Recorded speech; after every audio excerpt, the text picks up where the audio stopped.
We as a nation should be proud of the beautiful country we live in. The borough of Pendle is a beautiful area, open, wild and fantastic views. There are so many beautiful places in this country and we're just so lucky to have it. Peter Smith, I live in Barrowford in Lancashire. Pendle Hill is just amazing. I always say it's the best hill in the world, not mountain, hill. We live just outside Chesham in a lovely valley, which is an area of outstanding natural beauty. And we have a major litter problem, dumping. I'm Andrea and I live in Barrowford in Lancashire. I feel very sad and upset about the fly tipping. It just spoils the look of the countryside. Anger. Really annoyed. It's the sight of it. I mean, you see fridges and washing machines and things just dumped in fields. We live in a great country. The problem is the management and the governance and not applying the rules and regulations properly. My name's John Reid. I'm the founder director of Clean Up Britain. We know from our own research that Britain, unfortunately, despite being a beautiful country, is the most littered country in Western Europe. What we have seen over the last few years is an increase in fly tipping and a reduction in the amount of enforcement, the reduction in the amount of councils that are actually giving out fines. And we know from our own research that 60% of councils in 2020-2021 didn't give out any prosecutions, any fines whatsoever. So it's almost like a crime without any form of punishment. They never seem to get caught. That's the difficulty about it. And if you report anything, nobody seems to actually take any action.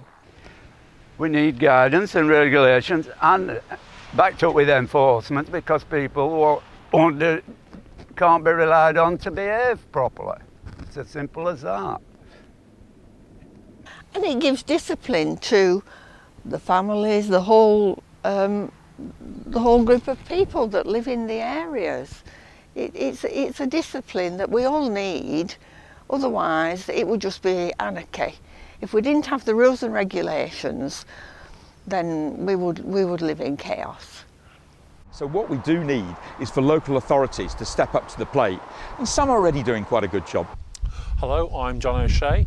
Nobody should expect to have to live with fly tipping. It absolutely blights areas, it wrecks lives, it looks awful, and the stuff that gets fly tipped does not get recycled.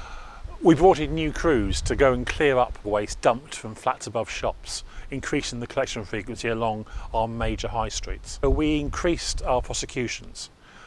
We invested in what we call the wall of shame, where we bought new video cameras, high resolution colour cameras, installed them at fly tipping hotspots around the city. Once we brought in our new programme and our new enforcement, we actually saw a drop of between a quarter and a third on the previous year. So we know it worked. If we overlay the map of fly tipping, it matches up really closely with the map of deprivation. It affects our poorest areas far more than it affects the wealthiest areas, and that's not fair, it's not right. It's not fair that people in the north should have to bear that cost to the environment and to ourselves. We've got to look after each other and where we live. The environment matters. We need backing up the volunteers in this country, not just with litter, and they do all kinds of voluntary work. And they're the mainstay of the country. We're not getting the support that's required. We need to get our act together and really work together to make the country great again.